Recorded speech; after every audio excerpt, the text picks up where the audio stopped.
My name is Dan Hitchens. I'm a journalist, senior editor at First Things magazine, and I write a lot about assisted suicide, which I think is why I'm here tonight. Kathleen Stock is here because she is an eminent philosopher, an important example of courage in public life, and a superb writer. As many people here will know, she made some typically moderate and carefully reasoned contributions to the gender debates, which resulted in a campaign of vilification against her, culminating in her leaving academia for full-time writing. And since then, in this career, she's flourished. She has a very unusual combination of the trained mind of an analytic philosopher with a sort of richly entertaining, sometimes laugh-out-loud funny prose style. And she also has a great gift for social and political observation, which she's brought to bear on the subject of assisted dying and the end of life. For those of us who suspect that this is a disaster in the making, it's been very heartening to read Kathleen's very perceptive writing on this. But I think whatever one thinks about the debate, there's a lot to learn from her ability to take apart an argument and see how it works, or doesn't, as the case may be. Her eagerly awaited book on this subject, Do Not Go Gentle, is out in April 2024, but her fullest, 2026, sorry, I'm out of time, but her fullest public statement on assisted suicide is here tonight when she speaks on Against the Organization of Assisted Suicide.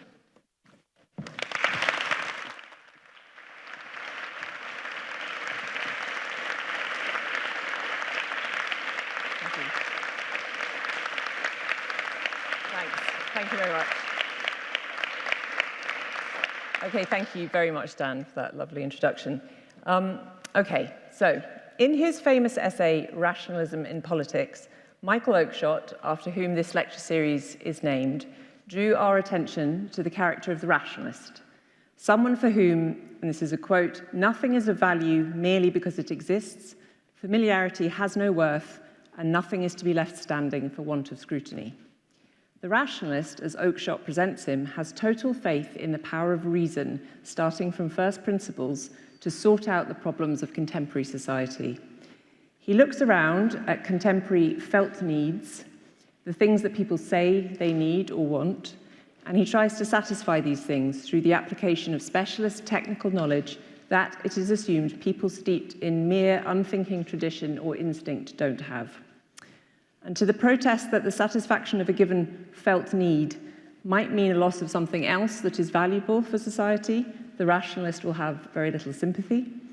Oakeshott writes that anything should be allowed to stand between a society and the satisfaction of felt needs of each moment in its history must appear to a rationalist a piece of mysticism and nonsense. Assisted suicide legislation and implementation is now growing in popularity across the world, at least amongst technocratic types. And it presents us with a worldview which conforms closely to the rationalist one as Oakeshott described it. A felt need is presented, let's just call it a desire, because felt needs are not always real needs. It's the desire to escape your own life at the precise moment and in the manner of your choosing, but not on your own, and not even with the help of a sympathetic friend or a relative.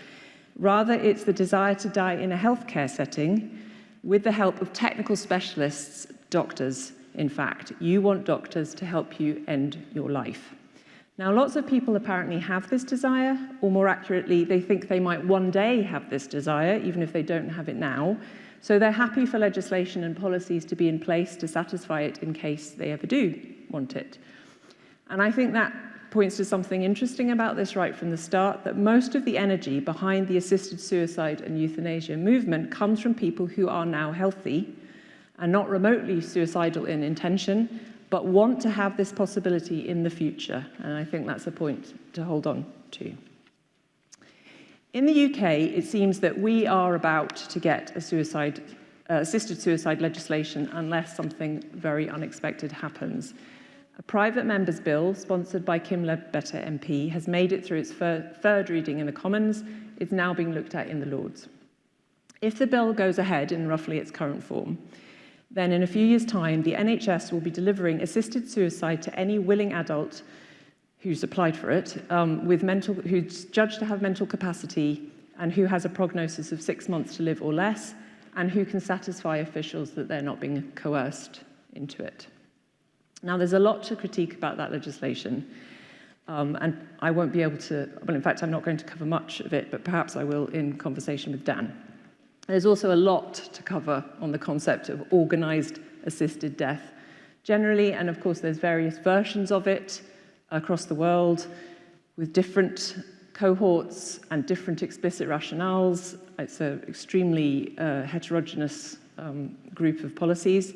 But what I want to do in this relatively short time is to take a step back and look at some of the ostensible justifications offered for doctor-assisted suicide, because I refuse to call it medically assisted suicide, it's doctor-assisted suicide, how these justifications interact and whether assisted suicide in practice actually lives up to them. So for most people who want the possibility of a doctor-assisted suicide, the desire is not to be able to end your life with help under absolutely any circumstances. For instance, it's not to end your life if you're perfectly healthy and you're just doing it on a whim, or if you're contemplating suicide because of guilt or shame for some past misdeed. And if you think people don't kill themselves for those sorts of reasons, you're wrong. There's a vast range of reasons for which people end their own lives, and they're not all confined to illness, for instance. Now, there are a few extremists who would like this kind of permissive legislation. They would like the state to enable you to kill yourself whenever and for whatever reason that you want, but most people aren't like that. In Switzerland, in theory, the system is quite permissive in that you may assist someone else in their suicide for any other reason than a selfish one, but in practice, doctors now can no longer assist in the deaths of people who are healthy, or at least that's what the regulatory guidelines say. But in any case, for most people who have the desire for doctor-assisted suicide, the desire is connected up to a vision of serious illness. They want the possibility in the scenario in which they get seriously ill. And as I've said, some people who want this possibility are already seriously ill, and some people are perfectly well, but can imagine themselves becoming seriously ill, and they want it too. But in both cases, the desire for the doctor-assisted suicide is connected to a vision of suffering, of serious illness, full of suffering, bodily suffering, mental suffering as well. And the fact that for most people, this desire for a doctor-assisted suicide is connected to a vision of suffering, either actual or potential, means that a lot of the rhetoric that surrounds the assisted suicide discourse is beside the point and even philosophically incoherent. So I'm talking here specifically about the rhetoric that focuses on freedom and autonomy, presenting access to a doctor-assisted suicide as about the power of self-determination and even as a fundamental liberal right. So this is the position articulated in the headline of an editorial in The Economist from last year, which sort of thundered, "This newspaper believes in the liberal principle that people should have the right to choose the manner of their own death."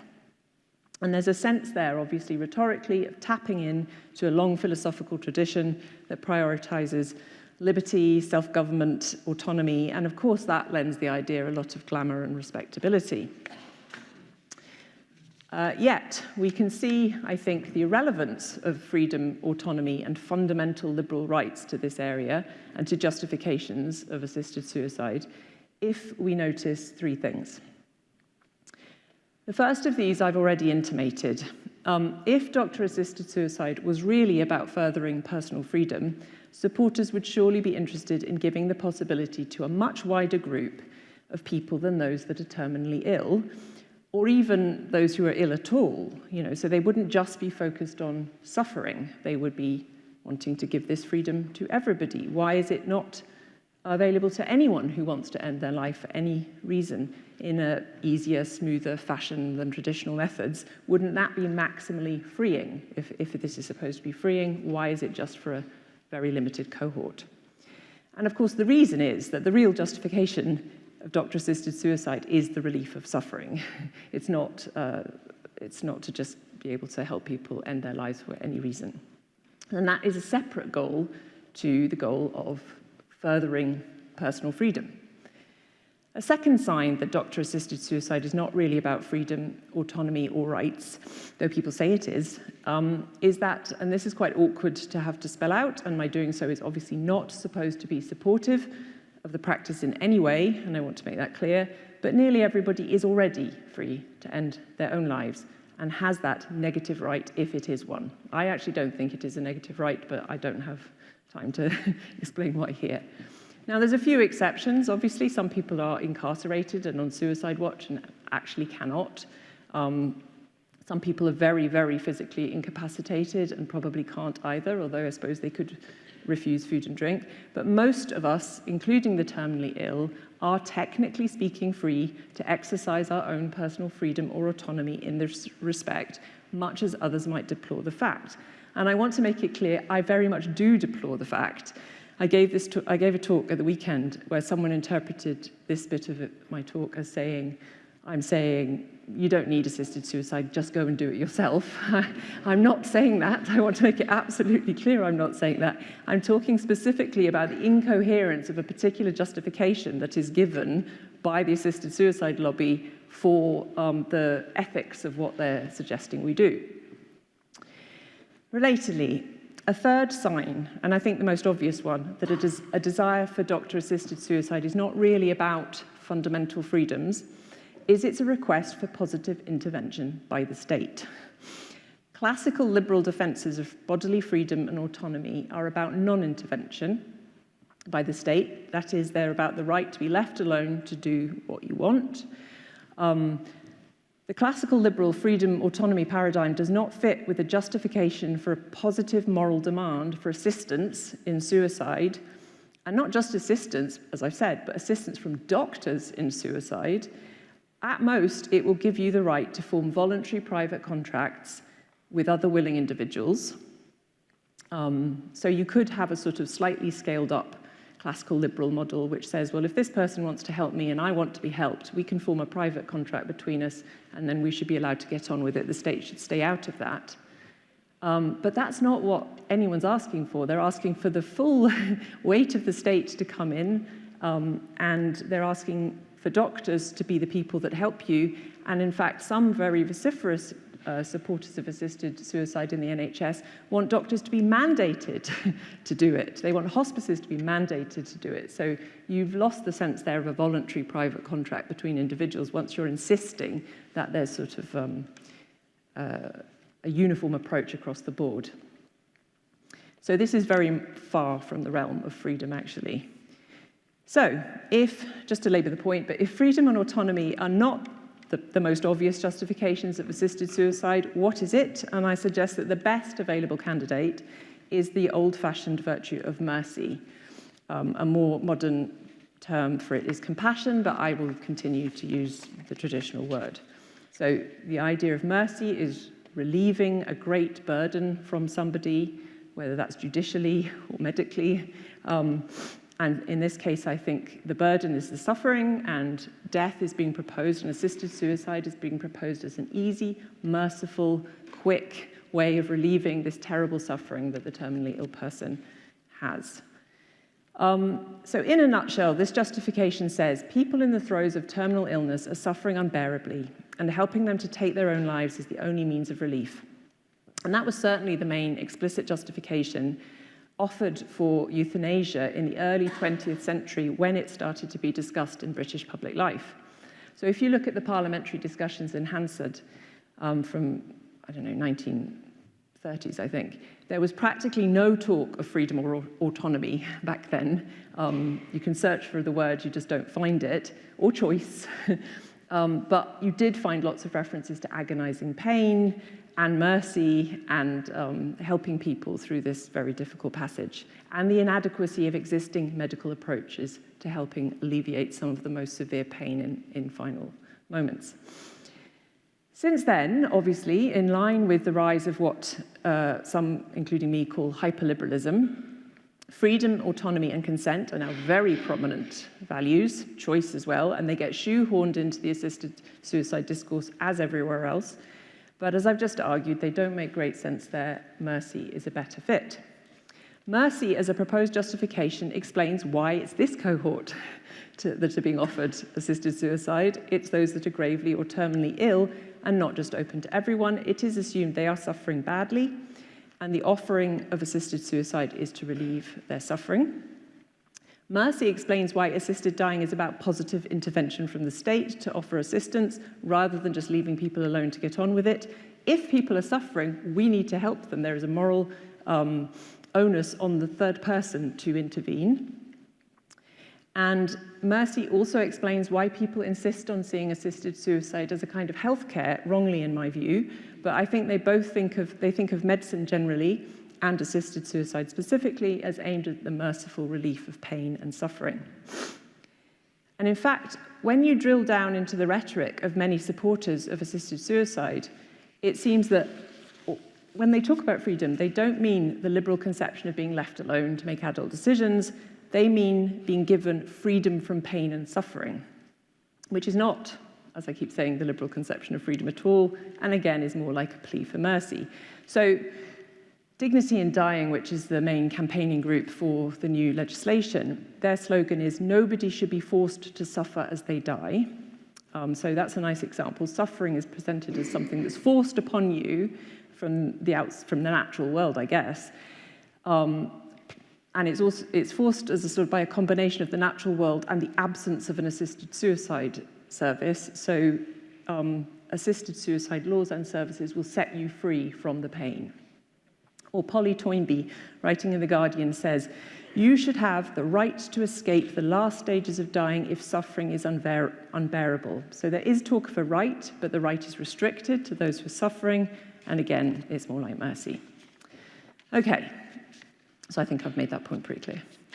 It's not clear whether many defenders of assisted suicide are aware that mercy is more central and probably more coherent a justification for what they want than freedom and autonomy. But if they are, they don't seem to care because freedom talk, choice talk plays very well in hyperliberal societies like ours. But either way, the fact remains that the goals of preserving freedom and autonomy and granting merciful relief from suffering sometimes point in different directions. So I want to just spend a little bit of time saying how they might even conflict. Of course, in the vision of most defenders of assisted suicide is a kind of medicine.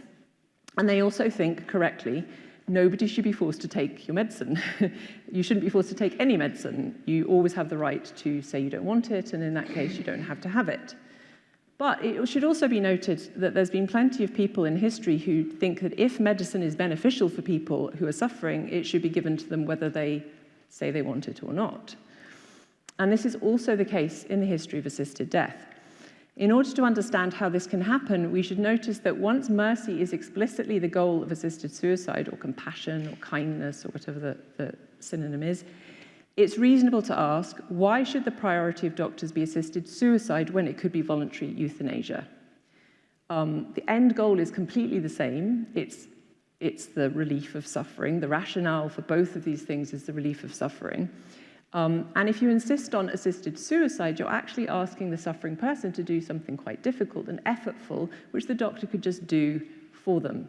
They don't have to, why should they have to participate in their own death when the doctor could just administer the poison, because it is poison, without them, you can have it intravenously, you don't have to take it by the oral route. And so this is what you find in most places which have assisted death on the books, as it were. They offer assisted suicide and voluntary euthanasia, and voluntary euthanasia is by far the more popular one. But you might go further, and some people have. If the moral priority is merciful relief of great suffering, then of course it's normally accepted that you get consent first. before intervening to do anything at all to somebody else for good liberal reasons, why not occasionally introduce involuntary euthanasia if the suffering is genuinely unbearable?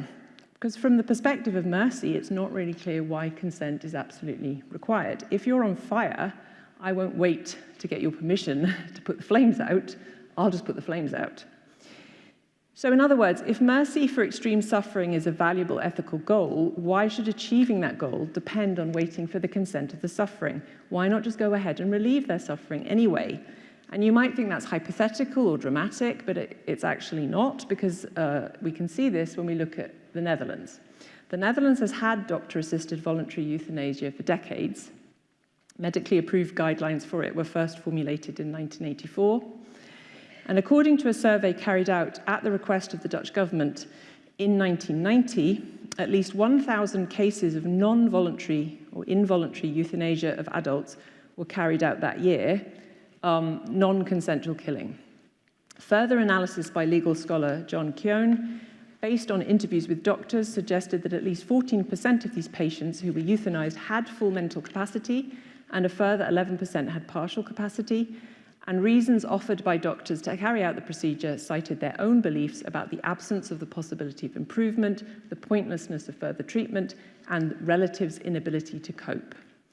In other words, some doctors participating in euthanasia were making their own assessments of the degree of suffering, and if they thought it was unbearable, they were acting on their judgment without taking into account the patient's own views on the matter. So in that case, that looks like freedom diverging quite clearly from mercy. And so the lesson to learn from this is that when mercy is the ethical priority, concern about freedom can drop away. I'm not saying it inevitably does or will. I'm just saying that it can do. And essentially, mercy is an interventionist stance and doesn't require consent in order to be distributed. But freedom is a non-interventionist stance on letting the individual do what he wants. And so those two things can come into conflict. And I think that's a worrying thought for anyone who wants to systemize assisted suicide in the health system. Okay, so I leave that issue now, and I'm going to turn to the practical question, which I think is important. Is assisted suicide, adopted as a national policy and delivered through the NHS, in fact, a merciful approach in practice? So even if mercy is the ostensible, rational justification of doctor-assisted suicide, does it work out as merciful in the real world? Will it relieve great suffering on the whole, or will it increase it? Now, supporters of assisted death at this point often like to say things like, what's the fuss? Hasn't the medical profession always done this? Haven't there been a very long history of mercifully assisting people to pass over to the other side at the right moment, a bit too much morphine here and there, and so on. And it's been going on for a very long time, and apparently King George V was euthanized by his doctor, Lord Dawson. But if we take that comparison seriously, and I think we should, then it's worth comparing some important differences between the way things are presented to us now, as they're going to happen, and the sort of classic informal scenario from the early 20th century for an upper middle class or aristocratic person reaching the end of his life, whose doctor might be about to quietly and discreetly give them a helping hand. Right, so first I'll call that the classic scenario. There were no formal rules. The timing and condition under which euthanasia was administered was left up to the doctor. The whole thing, rightly or wrongly, was a completely interpersonal interaction, not overseen by anyone else. And in fact, Lord Dawson, the doctor who apparently euthanized King George V, complained in the House of Lords about the idea of regulating euthanasia when they were discussing it.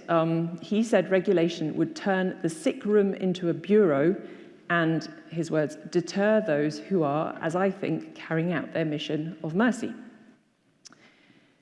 Second difference with the classic scenario, back then, if you had the means, you had a family doctor who knew you, who perhaps had been your doctor for years and years. They were able to understand your personal situation, at least in the ideal case. They knew your normal reactions, they knew your personality a bit, they knew your wishes, let's say, and that knowledge could help with better judgment of the situation in your final weeks or days. Third, in the classic scenario, the only outcome in which euthanasia was presumed to be acceptable at all was the presence of great physical agony shortly before death. So it wasn't being proposed as a means of avoiding future suffering. It wasn't being proposed to do it when people were still ambulatory and walking around and fine. It was at the very last moment when you were really suffering and there was nothing else to be done. And it wasn't being proposed as a means of escaping mental suffering. I mean, I think the distinction between mental suffering and bodily suffering was probably not that well worked out at that point anyway. I mean, mental health is much more of a modern concept than we might think. Okay, so fast forward to today and the system that's coming at us at speed, none of those things are true. We might say, again in the vein of Michael Oakeshott, we have a rationalist approach to doctor-assisted suicide that wants to systematize the provision of death in an impersonal way.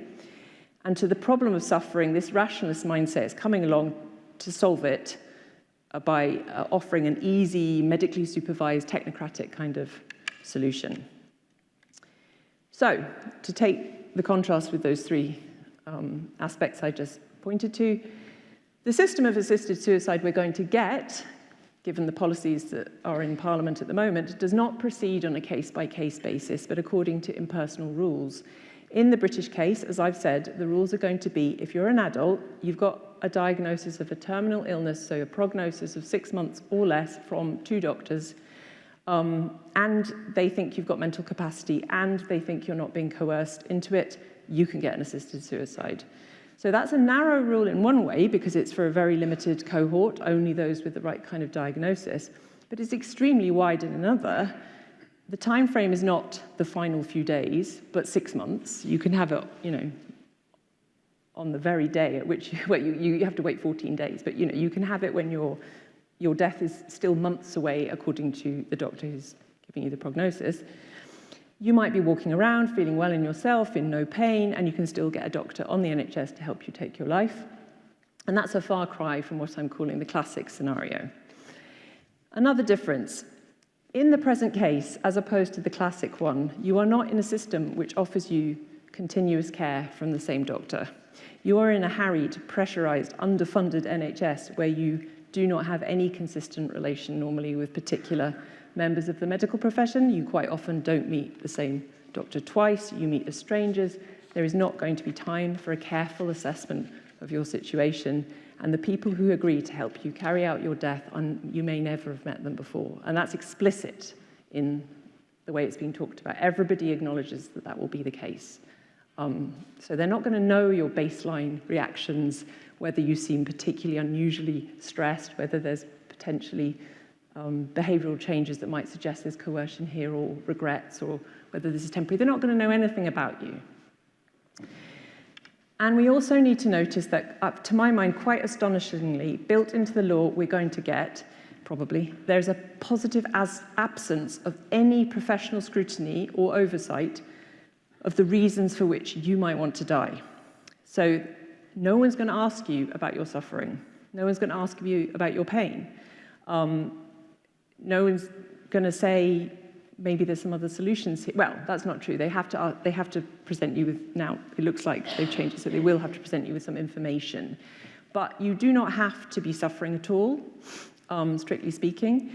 As long as you have capacity, you don't seem to be coerced. Once you're in the cohort, as it were, if you've got in the door through your prognosis, you can get an assisted suicide for any reason you want. So in practice, this casualness built into the system about the reasons for which someone might be seeking to end their life detaches the practice from its most coherent rationale, which is mercy. It's just presumed by legislators supportive of these laws that the reason for which anyone would be seeking an assisted suicide must be that they are suffering so badly from their terminal illness. They must be in terrible pain, they must have lost motor control, they must be unable to do anything for themselves, or they must be suffering terribly at the thought of these things. But that's not the case. It's not the case in Canada, it's not the case in Belgium, it's not the case in the Netherlands, and it won't be the case here. People want to end their lives for all sorts of reasons. And that includes people who are given a prognosis of 6 months to live or less. So this means that the NHS can and probably will be facilitating death for people in order that they pass on their inheritance to children rather than seeing it being eaten up in care home fees. Maybe they just want to escape tax obligations. Maybe they've been clinically depressed for years, made multiple failed suicide attempts, and as soon as they get the prognosis, they can then have an easy death at the hands of a doctor. Maybe they're homeless and they're fed up with living on the streets. Maybe they suffer anorexia, they feel suicidal, and they are so thin that they qualify as near death, near enough to death to be able to get into the system. Maybe they're in prison and they just want a quick escape, right? So all of those people will be able to get an assisted suicide from doctors as long as they come into this quite narrow class. Equally, I think, because of the law's lack of interest in why people are choosing to end their lives, it makes it much more likely that in some cases background coercion is going to be hidden from the rather time-pressured individuals who are going to be in charge of the assessment process. And there's two kinds of coercion I think we should worry about, and they're not always well distinguished. So yes, of course, we should worry about the elderly person who is effectively being coerced to go through the application process because her relatives want her to do it for whatever reason. They're just bored of looking after her, or they want her money or whatever. But there's also a kind of case of coercion where somebody's just living in a coercively controlled situation and is just so miserable. Everything they do is tracked. They're subject to all sorts of abuse. They just want to get out. I mean, suicide is high in cases of domestic violence. You know, it's a means of escape. If they get a diagnosis, then they will be in the system and will be able to get out quicker. And there is lots of evidence of people saying, women obviously mostly, saying that they have suicidal ideation because of the hell in which they're living. A prognosis of 6 months or less will open that door for them. Okay, so to these worries, there's a tendency for supporters to be dismissive. And they want to point out that, look, these applicants are going to die anyway, as if it doesn't really matter, you know. The system won't be shortening life, they say, it would just be shortening death. Now, actually, as many doctors have told me when I was writing my book, trying to make a prognosis of 6 months to live or less is very difficult, like much more difficult than 3 months to live or less. I don't know if it's less or fewer, but anyway, never mind, I've done it now. So many doctors are going to get that prognosis wrong, completely blamelessly, because it's not the sort of thing you can be exact about. And some people with 6 month prognosis could have lived for years, but won't be here because the system will have dealt with them. But even where doctors get that prognosis right, we can still point out, in fact, I think we have to insist that people with a terminal diagnosis are still living. They're living right up until the moment in which they die. Dying people are still living. And there is not a sharp distinction there. So we owe them all the moral concern that we owe living people. We can't just say, okay, well, they've just sort of crossed the Rubicon into this gray area where they're going to die soon anyway, so we don't really need to know why they want this to end their life or under what circumstances. I think that's an absolute dereliction of our collective duty. Okay, so there's a lot more I could talk about, but I want to spend what time I have left focusing on quite a narrow question. Is assisted suicide provision by doctors merciful for those with the terminal diagnosis who are suffering fairly directly because of their illness and not, say, tax obligations, they're homeless, they're in prison, or they're clinically depressed and have been for years, and they positively want doctor-assisted suicide? So if it isn't merciful for the cohort for which it's designed, so basically I'm asking, is it merciful at least? Never mind the effects of wider society, never mind all the other problems. Let's just look at the people for whom it is designed, the willing, the people that really are suffering, they have capacity, they want it. Is it merciful for them? And I don't think it is, because in a nutshell, other alternatives that are less drastic to death, to alleviate their suffering, are not required by the proposed system to be properly tried, and in some cases, proven alternative ways of remedying suffering are not going to be made practically available to them at all at the right scale. So this means a person suffering badly because of terminal illness will be faced with an unmercifully forced choice. So, in the old days, to go back to this classic scenario, when euthanasia started to become a political priority for some people, when dignity in dying, it was called the Voluntary Euthanasia Society, but a long time ago it formed. There weren't many alternatives to relieving terrible pain in terminal illness. The technology was relatively rudimentary. There was no palliative care movement. There was no hospice movement. There had been, we hadn't yet got the understanding we do now of the mechanisms of pain.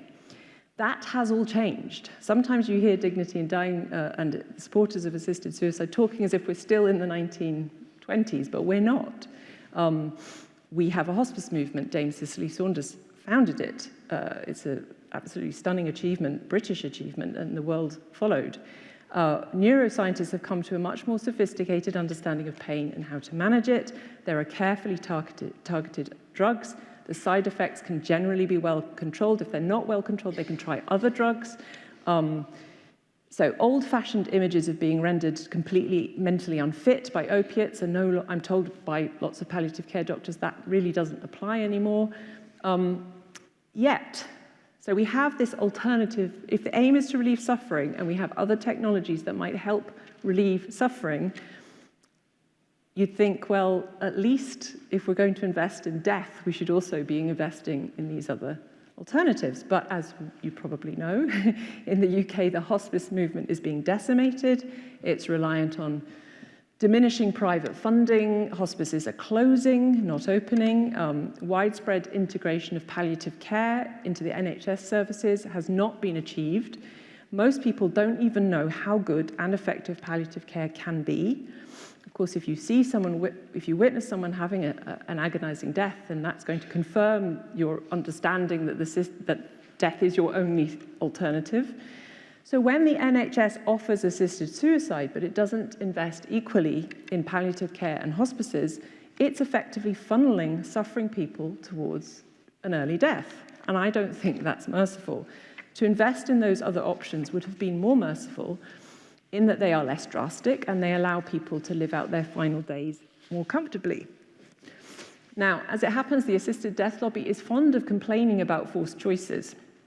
They say things like this: Anne is forced to go to Switzerland, forced to spend lots of money on assisted suicide in a clinic in Switzerland, when she could be getting cheaper, less stressful assisted suicide at home, surrounded by her loved ones. So that's like a classic forced choice. So they present that as a moral argument for us having a sort of homegrown assisted suicide service. But we could have said, Anne could be getting good palliative care. Anne could be getting pain relief at home so that she suffers less. And then maybe she wouldn't be so keen on dying early. If the suffering can be relieved via less drastic means than death, which is, as we know, final, there's no coming back from that, then from the perspective of mercy, why isn't the system trying hard to provide those options too? Now, when supporters of assisted suicide imply that offering an easy death is a merciful response to suffering, they rely, I think, on the fact that hearers are going to automatically zoom into the individual level. They're going to imagine someone suffering terribly who doesn't have any other meaningful options to alleviate that suffering, and then it will seem like a rational and merciful thing to do. But politicians should be thinking about the systemic level. Politicians should not be thinking about the individual level. They should be thinking about the system. And they have options. They can choose to bring in assisted suicide, and it seems like they are. They can choose to properly resource palliative care and hospices. They could do both, but they're only doing one of those things. Now, for reasons I might get into with Dan later, I actually think doctor-assisted suicide is going to be so damaging to society, we shouldn't bring it in at all. We should just invest properly in palliative care and the hospice movement. But I am struck, you don't have to agree with me about that, but you could still, even if you're a fan of assisted suicide, you could demand that at least there are other options are equally resourced so that people have a genuine choice. You can make the same sort of argument about social care, obviously. A lot of the suffering that comes along with terminal illness is to do with day-to-day coping, and it could be mitigated by better social care, but the social care system is collapsing. Councils can't afford to give you it. immigration crackdowns are happening on care workers, and so on. So again, at the individual level, people are being funneled towards death, or they will be soon, when they may not have otherwise chosen it, had these other alternatives been available. And the more that support systems collapse, the more people will find assisted suicide a preferable alternative. But if the alternatives are not available, then helping someone to die to avoid their suffering can't be merciful, although, of course, it might be cheap. So now, there are people that defend what I'm rejecting by saying, look, society can't afford to have palliative care and hospices. We can't afford better social care. The birth rate's declining. Old people are living much longer. There's just no way that we can square that circle. We need assisted suicide to balance the books, the economy out. And there are people that say that. Matthew Paris makes that argument. But I just want to point out that's a completely different justification than compassion and mercy. And that's the point I'm making here. If that is the argument, it needs to be made explicitly and not under the guise of this is the kind thing to do, because I don't think it is the kind thing to do, but it may be the cheap thing to do, and that is different. In addressing these points, I don't think we should be confused with a false analogy with medicine. So being faced with two ways of ending suffering, good palliative care on the one hand, doctor-assisted suicide on the other, is not like presenting the patient with two licensed drugs, each of which will do the same thing and saying, well, which do you want? Although I do know, as a matter of fact, as far as I know, the NHS does not do that. They do not. The doctor doesn't say to you, which of these do you want? You can have it. They usually choose for you. But in any case, death is not a licensed medicine. It's the end of everything for the patient. It's the foreclosing of all future possibilities. Even terminally ill people have future possibilities. The desire to end your own life after a terminal diagnosis can be temporary. Research shows suicidal ideation tends to peak just after diagnosis, but then tails off. The ease of assisted suicide, 14 days is going to be the waiting period. It forecloses possibilities of positive transformation, and I think that has to be kept in mind. Okay, I'll just spend my final few minutes reflecting on why Kim Ledbetter's bill, the one I think we might get, though I hope I'm wrong, is so strangely self-defeating in its formulation. So as I've tried to argue, the only credible rationale is clearly the merciful relief of terrible suffering. Why else would they have offered it to the terminally ill? But in practice, supporters seem very heedless about whether the system they want will actually give people merciful relief. And I think the explanation is that the ghost of the failed freedom and autonomy argument keeps getting in the way. So, when you ask supporters of this bill, what about the fact that people with clinical depression, multiple failed suicide attempts behind them can now do it quite easily and quickly? Or what about people who feel like they're a burden to their carers, or are hoovering up economic resources that could go to the grandchildren or whatever it is? What about the fact that doctors are going to be helping them to kill themselves for those reasons? The other side say, well, that's up to them. that's autonomy for you. People are exercising their own powers of autonomy, and who are we to say what they want to do? And if you wonder, is it really merciful for politicians to supply suicide, as it were, but at the same time not invest in palliative care? Again, they'll say, well, people are free to make their own decisions.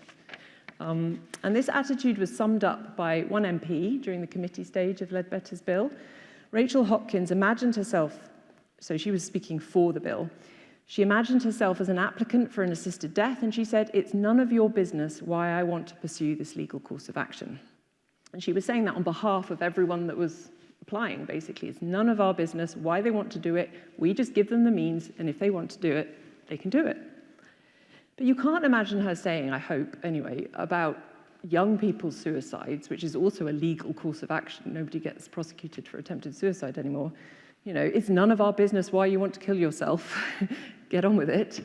We very much care about the reasons for which people want to kill themselves in every other area, and we want to alleviate the suffering so that perhaps they don't want to kill themselves anymore. We want to look after them, we should do, And I think we have this attitude in society. It's a hard-won precious jewel of a collective sort of communitarian approach to things, and it is a good question what this attitude is going to become once we have built in the good thing of suicide into our health system.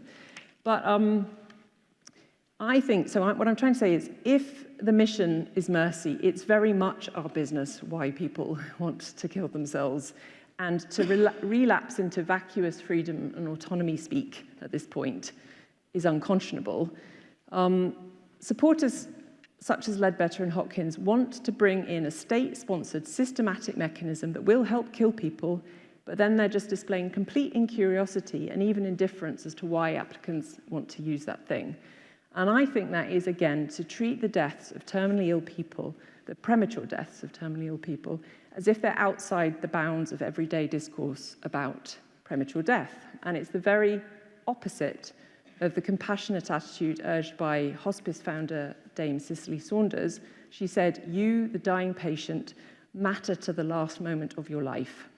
If mercy truly is the goal of doctor-assisted suicide, we have to try and build a system which cares about alleviating the suffering of gravely ill people in more positive, hopeful ways than simply offering them a quick, cheap exit. Thank you. Well, Kathleen, thanks very much. I think that was a wonderfully in-depth and very persuasive analysis of how the argument has been made and a fundamental confusion which hasn't really been unpicked, I think, before so clearly. And I suppose one question is, if there is a muddle, politicians might just say, this is the best muddle we can do. It's going to be an imperfect law, but we feel, a moral impulse that there should be some legalization of this. We're going to put in place some safeguards, and we'll take the difficulties as they come. Do you think they're being irresponsible in that attitude? Yes, I do. I'm absolutely not convinced of the moral urgency of the law in the first place. And I think if you're going to say, look, it's a bodge, it's a muddle, but still, we really need something, then you better have a good idea of why this is so morally urgent. And yet, when I hear you can't even really say their arguments, but you hear the case for why it's morally urgent. It's heavily based on cherry-picked, awful scenarios. It doesn't engage with the sorts of things I just said. And when you say, oh, we'll build in a few safeguards, well, they're not very good safeguards, are they, as you know? So I really hope against hope that this doesn't get going, because once it is in place, it's going to be very hard to take it out again. One argument they will make is to say to people like you who make this argument, is there any version of this law you would be happy with? Do you think the contradictions you're describing are just endemic to assisted suicide laws, wherever they happen, however they're manifested? I think all of the problems with which I'm most worried come at the level of bringing the doctor in and bringing the NHS in. So actually, I'm going to have to be careful how I say this exactly, but I think the status quo is quite good once you realize what the status quo is. So when Keir Starmer became Director of Public Prosecutions, the very first thing he did was made it much, much harder to prosecute assisted suicide, like not from doctors, but just friends helping friends or family helping family. And in fact, a more recent DPP, I think Max Hill, said at some point recently that out of all the cases that crossed his desk, only a small handful actually met the new threshold for prosecution. So if people knew that was the case, right, what are we doing? It's already possible, it sounds like, if it's not a horrible coercive case, but if it's a sort of sympathetic, merciful attempt to relieve someone's suffering in good faith and the person is consenting, you're not going to get prosecuted for it. So that seems to me fine. I mean, maybe there's some grey area there, and people don't like grey areas, so they want to push them into the black and white. But once you push them into the black and white, of course, you get a lot more permissiveness about what can be done. And then it doesn't seem to me that people like Kim Ledbetter actually want that. They want doctors, and that's the thing. That's where all the terrible problems start. Yeah, there's a question of proportions in there, because in the political argument, I think as the safeguards have come under more and more scrutiny, and it's more and more clear that the law doesn't seem to have a good answer to what about people who are clinically depressed, what about people whose families are under financial pressure, paying for their care costs, and the other examples you've given. The argument has switched more to the current situation is intolerable because people are forced, inverted commas, to go abroad. I mean, that's a classic sort of argument that, and it particularly gets my back up, because, you know, we're supposed to change the entire system, rewrite the foundations of the NHS mission, potentially put all sorts of elderly and vulnerable people in the penumbra of these laws. And for what? Because some people are frightened of being arrested, when it turns out they probably wouldn't be arrested anyway. That is literally we're supposed to care about and put at the top of our moral rankings, the anxiety that someone might feel for a few weeks when they might be prosecuted for this. Or alternatively, we have to worry about the cost of going to Switzerland for some people, as if, I don't know, as if this is about food banks or something. I mean, not everyone is going to be able to get what they want. But again, I think we're always being asked emotionally to go into the individual level and consider it's an unfairness that, you know, I can't go and get what I want. But the problem with assisted suicide is it's going to affect society so fundamentally. Doctor-assisted suicide is going to affect society in ways I haven't even begun to go into in this talk. The costs are very much going to outweigh whatever gains these people might feel that they've made economically by not having to go to Switzerland or something like that. It just seems to me, why are we looking at that when so much is going to change otherwise? There is a very bleak cost-benefit analysis argument, which you mentioned, which is the case that's been made by a couple of writers, Matthew Paris among them, that we just can't afford a society that is aging, in which there's an economic burden on younger generations from the old. Yeah. And the only hope of Britain's national future is if we're unsentimental enough to allow people to feel the nudge that your time is up. Mm-hmm.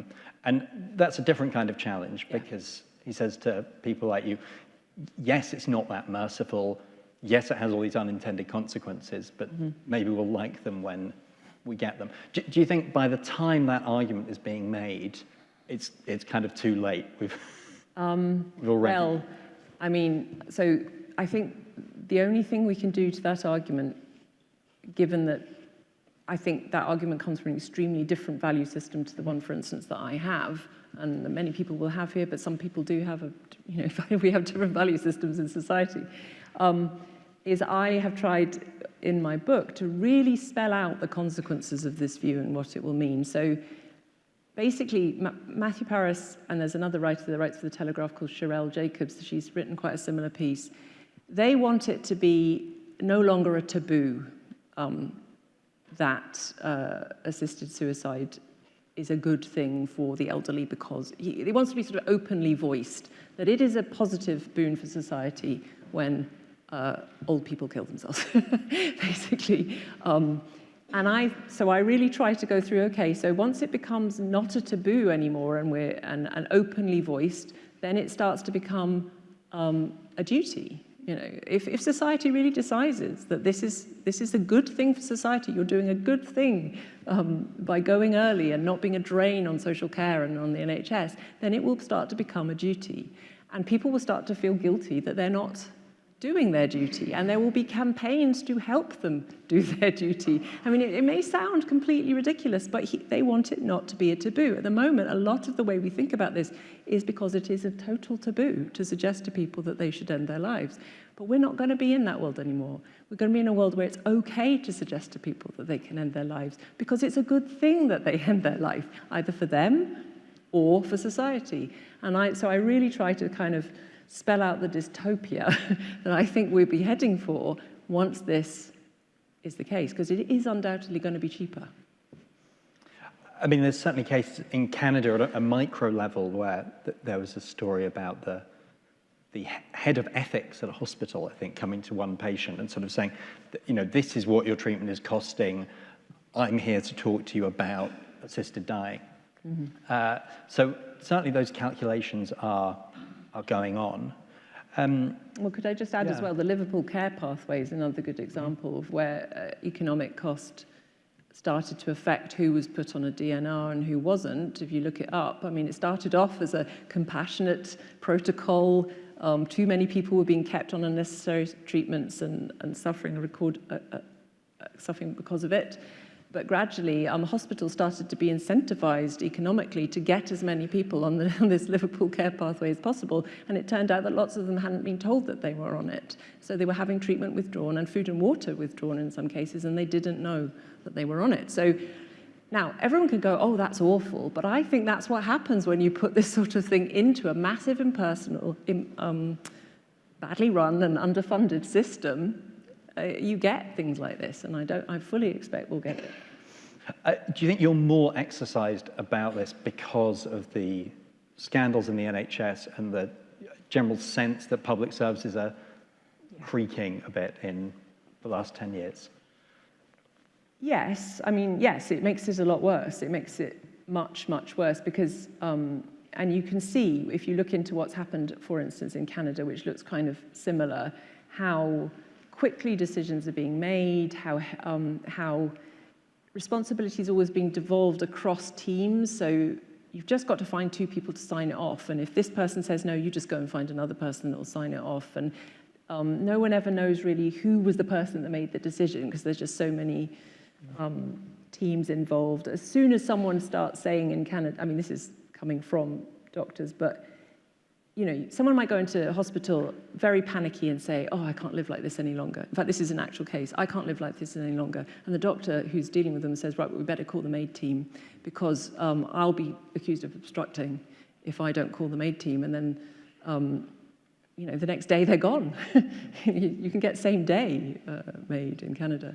So, yeah, that doesn't help. But however, I still think even if we had a really, really perfectly functioning NHS, there'd be big problems with this. And one of them is the relationship change that many people are going to feel to the health service.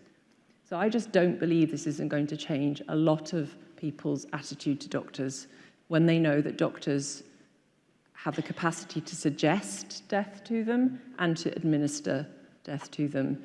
I think people are already frightened of doctors in many cases, and COVID didn't help. And now, you know, there's a nice, at the moment, it's absolutely understood that doctors are not interested in helping you die. That is exactly the opposite of what they should be interested in. And now we're going to mix the two up. So the very same doctor that can be looking after you and looking your well-being up to a certain point can suddenly be the person that helps you to die. It doesn't matter if, rationally speaking, everyone should understand that it'll all be fine, and I don't think it will. Even if, you know, none of the problems I'm alluding to happened, there'd still be lots of people that will just not go to a doctor now, basically. I did a piece speaking to hospice doctors, mostly anonymously because they're concerned about losing funding, putting off donors, whatever they say, for or against. But that was possibly the main thing I heard was we've spent 50 years trying to persuade people that we're not killing our patients and fighting against folk wisdom, things that hospital doctors say like, oh, you go in there, you'll come out in a coffin, this kind of thing, which is such an obstacle to their work and such a challenge for their public education. And they were saying that's going to change overnight. People won't want to have anything to do with us and will fear going into hospital and so on.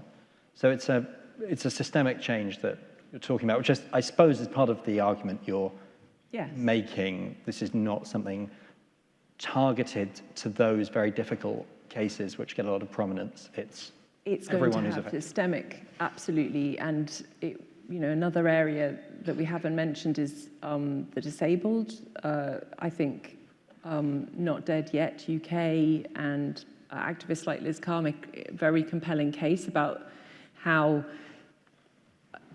basically helping people to die because they're terminally ill is often because they have severe pain or bodily incapacity or have lost control of their bodily functions, and all of those things are also shared by many permanently disabled people who are not terminal.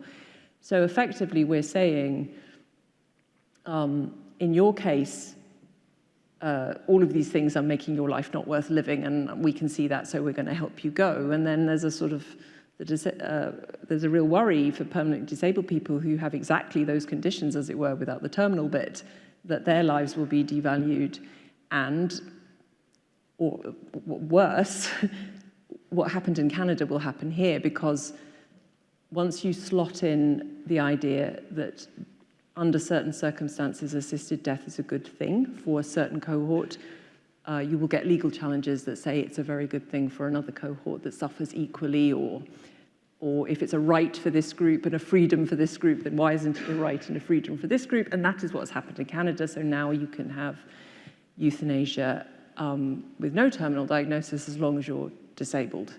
And actually, soon you'll be able to have it if you've got no bodily complaint at all. You're just mentally ill and you're suffering enough to count as unbearable, and in that case you can have it. And in Belgium and in the Netherlands you can already get euthanasia for mental suffering only, and they're giving it to 20-something people. As long as they're judged to have no hope of recovery by some psychiatrist who just signs them off, then they can get it, and they're getting it. So that's a systemic effect. And I don't see any reason to rule it out. Yes. I mean, there's a couple of aspects with the concerns of disability charities who are unanimously opposed to this legislation. I think one is that there can be a grey area as well between disability and terminal illness. Yes, that's true, yes. What if you stop the treatment that you're on? I mean, even stopping taking insulin could make you terminally ill by some, I mean, so doctors who treat those with diabetes are even very concerned about this legislation. But there is something of a grey area between certain forms of disability and terminal illness. And then I think the other aspect of it is how many disabled people have it said to them as if it's a kind thing to say, oh, I couldn't live like that, I'd rather be dead, and so on. Yeah. Which is another theme, and I think this is something true of your writing, not just on this subject, but there's a disconnect between the publicity around this law and the way it's presented and the kind of harsher side of life as it is lived, and how relationships break down, and how people on the margins of society are treated. So that's something you've tried to bring out quite a bit, I think. Well, I think the people, to put it tactfully, the people that are very much behind this often tend to be quite rich. Very rich, in fact. And yet, of course, this is going to come into availability for the very poor, the very disordered, the very chaotic. If somebody's an alcoholic who's in and out of hostels, maybe made a few suicide attempts themselves, and now they've got a terminal cancer diagnosis, and the doctor has to make a decision like, should I say yes to this person or not? On what grounds will they say no? I just don't know on what grounds they will say no. The system is not giving them any grounds to say no. And obviously there's lots and lots and lots and lots and lots of people that fall into that category. That is a point made very well by Mark Taubert, Talbot, or I don't know how to pronounce his name, but he wrote a really great article for Spiked, and he's a palliative care doctor, and he said, these are my patients, these are the ones I see in Wales. I don't see fully autonomous, well-off people who are, who know exactly what they're doing. Very few of us do always know exactly what we're doing, but some people in life circumstances particularly don't, And they'll be gone. It's definitely a feature of this bill that there was an amendment which would say that the panel who have to sign off the final assisted death request, there was an amendment proposed that they should be allowed to refuse the application just if they think there's a real issue here that needs to be looked into. Like, you might technically meet all the quite broad criteria, but there should be some recourse for the panel to go, in a case like that, we need to look into it. And the amendment was rejected, which I think bears out what you're saying about the ghost of autonomy. Yeah, kind of, they know what they're doing, why not? Yeah. And it's not our place to gainsay that. There's a link here with your book on gender, I think, because again, you are unpicking there a sort of oversimplified narrative that there are some people who are born in the wrong body, or even if that is the wrong phrase that people don't like, that there's a clearly identifiable single problem which can be fixed with a medical intervention. There's a kind of similar shape to the... And there's also a similarity in the discourse that talks, on the one hand, about freedom. I mean, it's slightly different, but, you know, you're free to be who you are, but the requirement is that the doctor intervenes to help you become what you are. So it's confusing, you know, it's not just being left alone because actually a doctor needs to do all this stuff to you.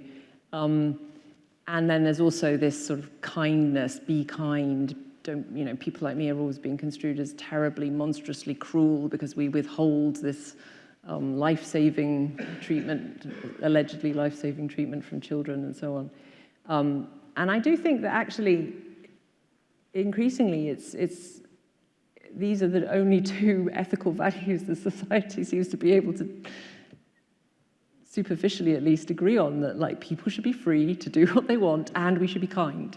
And it's a very thin offering, and it leads to absolutely horrific situations in practice, I think. It's thin, but isn't it compelling partly because it can tell a story that people used to be told no all the time? You know, no, you can't have the vote.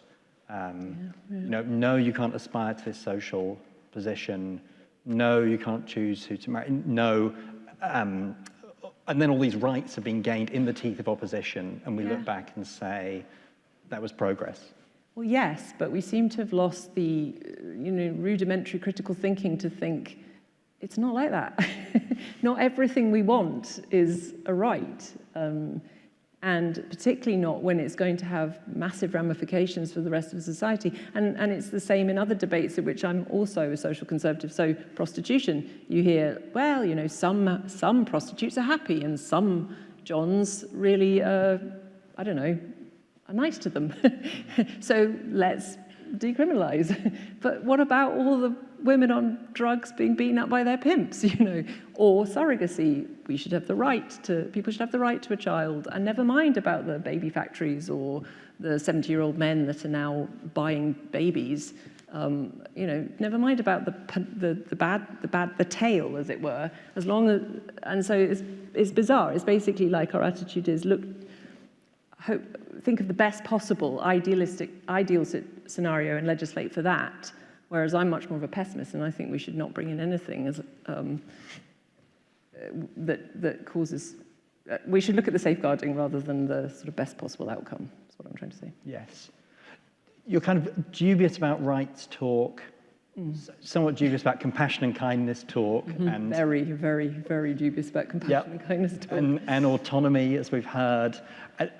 These are kind of mainstays of what a lot of people would think of as, you know, liberal principles that we can refer. I'm not dubious about freedom of association, privacy, freedom of speech.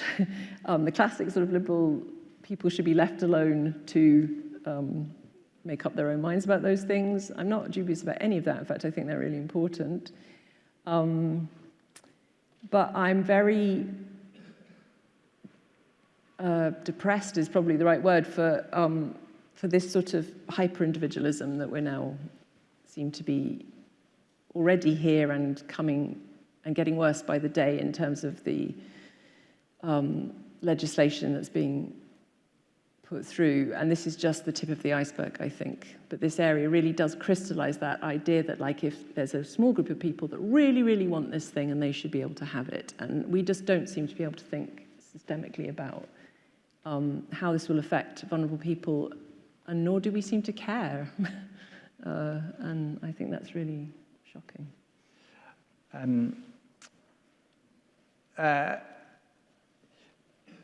Yeah, do you think where is the moment where that mistake kicks in, do you think, where autonomy, which is very interesting, it was absent from similar debates about euthanasia a century ago? I mean, it's become so the four medical ethics principles, beneficence, so autonomy, beneficence, non-maleficence, and justice, I think. That's the sort of the four classic ones that get quoted. But autonomy pretty much smashes all the others. I suppose, so I guess the old model was beneficence and autonomy was very low down, but that caused lots of worries about medical paternalism and being told what was good for you and being given medicine you didn't want and given treatment you didn't want. So another liberal principle I'd be very keen on is obviously the right to say no to treatment. But in this debate, the right to say no to treatment is sort of equated with the right to demand the treatment you want. And then there's also a lot of people that don't seem to see the difference between withdrawing treatment with death as the outcome and killing someone with death as the outcome. They think those two things are morally equivalent. And we already withdraw treatment, so why not just give people some poison and the effect will be the same? So we've lost a lot of basic philosophical distinctions as society gets sort of philosophically illiterate. This question about treatment, it's one on which the proponents of the bill have been very evasive, and I think they have to be evasive because it doesn't look like a treatment of any other kind, as you say, one is aimed at ending the life of the patient directly. But if it's not a treatment, why is it something that doctors are obliged to provide? Exactly. And then on the other hand, if it has the status of a treatment within a medical system, it's hard to say why doctors should not be recommending a treatment which is available for which the patient qualifies, should be kind of concealing it or hedging it around. And exactly. So I think that question about whether an assisted death is a treatment option concentrates a lot. It's absolutely fundamental. And what you get, for instance, in Canada, which is where we can see how this will be playing out, is you get these enthusiasts who really, really think, they're doctors, and they really think that giving an assisted death to someone is the best and most meaningful work they can do, and they become specialists in it. And they will boast that they've given 500, 600 assisted suicides. And they will also, I don't want to name names because I don't want lawsuits, but you can see that there's a few people that pop up and they seem very, very relaxed about the conditions under which they'll offer it because they have this very simplistic idea. Well, if they're asking for it, they must know their own mind and then it must be the right thing to do. So you will get people in the UK system as well who think it's a good thing. Another sort of darkly dystopian aspect from my perspective of this idea that it's a good thing is that it will go into equality law. So the government's already done these equality impact statements, or case studies, I can't remember exactly the bureaucratic jargon, but they have to look at the impact of this across the board for affected parties. But because it's being sort of presented as a good thing, there's a serious concern that, underrepresented groups won't have access to it. So we're going to have to work out so people with learning disabilities, they may not be able to understand the process, so now we need an easy read version of the information, and that's going to happen. And an even worse one, well, not even worse, but just as bad, in one of the government documents, it said something like, studies have shown that ethnic minorities are less likely to carry two forms of identification for safeguarding purposes. So we'll just reduce, the suggestion is we'll reduce that requirement for them so they can have equal access to this good thing.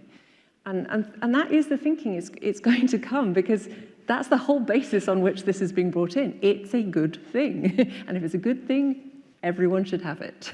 And if people don't have it, there's a barrier that we need to overcome. Last question. Reading your writing on this over the last 12 months, I think you started out fairly pessimistic. This is inevitable. I sound quite pessimistic now. Yeah, you sound pessimistic now, but you've maybe had moments of thinking it's not necessarily inevitable. Where's your pessimism on it? Yeah, my pessimism, it goes up and down, I'm afraid. Maybe I should have tried harder to sound like, we can still change this. But, it's gone through the Commons, and the Lords have just announced they're not going to be taking written evidence from people they're not asking specifically. So I'm a bit worried, but I absolutely think we should write to our MPs and continue. Anyone that has any qualms about this should voice it and continue to voice it, because there's many a slip between cup and lip, as it were, without wanting to make a dark joke. And we could, who knows, maybe somehow, it won't come in for a few years, so that's true. And so maybe the government will just kick it into the long grass if we've got enough fuss about it, for instance. Who knows? It's going to be a very bad look for whichever government brings this in, I think. Well, you've made a very eloquent fuss tonight, so thank you very much. Please join me in thanking Kathleen Scott.